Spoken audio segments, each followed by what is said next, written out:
95% des Français connaissent le terme commerce équitable. À l'heure où les rayons des magasins s'enrichissent de café, de chocolat et de jus de fruits équitables, on a besoin d'y voir clair. Qu'est-ce qu'un produit issu de ce type de commerce? Comment être sûr d'acheter équitable? Ce magazine répond à toutes ces questions pour vous aider à devenir un consommateur responsable. Le commerce équitable, c'est un partenariat entre les consommateurs des pays riches, comme la France, et les producteurs, les petits producteurs dans les pays en développement, pour favoriser leur développement à travers l'achat d'un produit qui est acheté à un prix juste, pour lequel on verse une prime de développement qui va être investie dans des projets sociaux ou environnementaux et fondée sur l'échange, la transparence de l'échange et des prix minimums qui permettent de garantir le bon développement des petits producteurs. Plus de 3000 produits sont proposés aux consommateurs français, des produits alimentaires mais également des vêtements et tout récemment des cosmétiques. 50 pays du sud de la planète sont concernés par cette forme de commerce et 1,5 million de familles vivent directement de l'équitable. Le commerce équitable, c'est simple, nos achats ici changent leur vie là-bas. C'est une connexion entre 8 millions d'individus dans des zones rurales d'Afrique, d'Amérique latine et d'Asie, avec 80 millions de consommateurs dans des pays occidentaux. Au total, ça représente plus de 3 milliards d'euros en fait, de consommation de commerce équitable et ça génère environ 50 millions d'investissements dans les communautés pauvres d'Amérique latine, d'Afrique et d'Asie. Pour le commerce équitable, il n'existe pas de repère officiel. On peut par exemple se tourner vers des labels privés comme Max Havelaar ou EcoCert Équitable pour acheter en grande surface, mais pas seulement. On n'est pas obligé de se fier à un logo sur le produit si on achète dans une enseigne spécialisée qui, elle, affiche la garantie.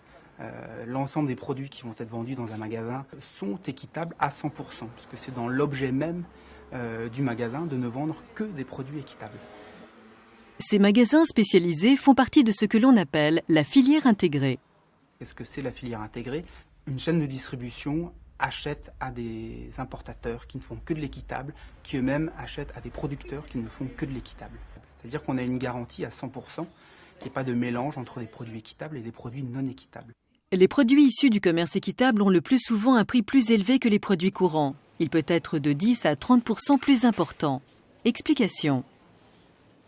Le prix équitable, c'est un prix qui est calculé sur le coût de production, sur ce que coûte le produit, plus une rémunération qui permet au producteur de vivre correctement de son travail. Concrètement, quand vous êtes un consommateur et que vous achetez un produit labellisé commerce équitable, 3 fois plus d'argent retourne au producteur par rapport à un produit conventionnel. Les petits producteurs sont souvent regroupés en coopératives comme ici à Boa Esperança, une ville située à 450 km de Sao Paulo au Brésil. André Luis Reis s'occupe de la relation avec les producteurs et gère toute la traçabilité de la plantation de café à la tasse du consommateur. Avec le commerce équitable, nous avons pu avoir des contacts avec des acheteurs et des torréfacteurs de divers pays. Et la conséquence de tout ceci est que nous pouvons mieux valoriser l'effort de nos travailleurs.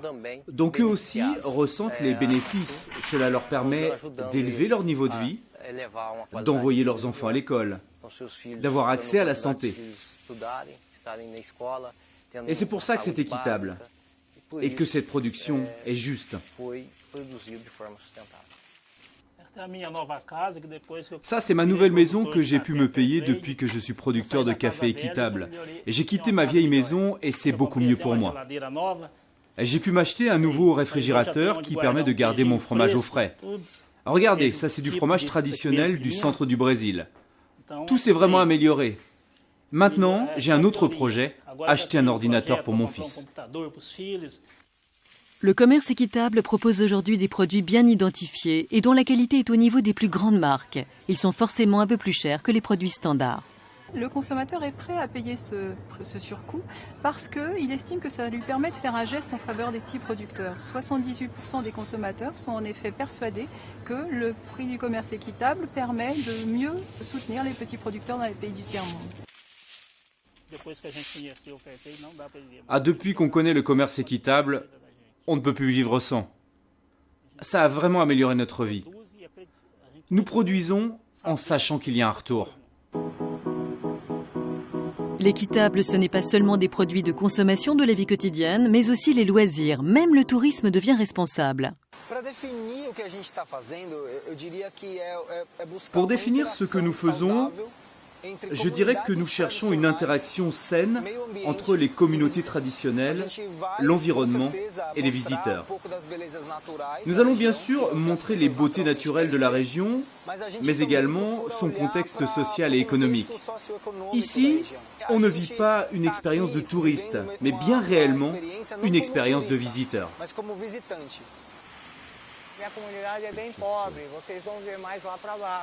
Ma communauté est bien pauvre, vous verrez. Pourtant, elle a beaucoup de culture et de savoir. Et nous, on veut produire une source de revenus de manière raisonnée, avec un tourisme conscient, avec le moins d'impact possible sur notre environnement. Nous n'avons pas de travail, donc le tourisme, c'est le moyen de gagner de l'argent et de montrer notre savoir, notre artisanat, notre culture de la pêche. Une partie des revenus générés par ce type de tourisme est investie dans des projets de développement utiles à la communauté, comme dans ce village où une école a déjà été construite. Le tourisme équitable naissant propose une autre façon de découvrir le monde et ses habitants. Je crois qu'il faut arrêter de penser que tourisme responsable, on va dormir par terre. Non, c'est pas ça. Il y a un confort. C'est juste un tourisme qui est beaucoup plus proche des gens, du pays, qui est axé vraiment sur la connaissance, l'échange, connaître les beautés aussi, parce qu'il y a le côté culture, mais il y a aussi le côté nature. Découvrir la nature d'un endroit, pour moi, c'est l'essence de tout voyage.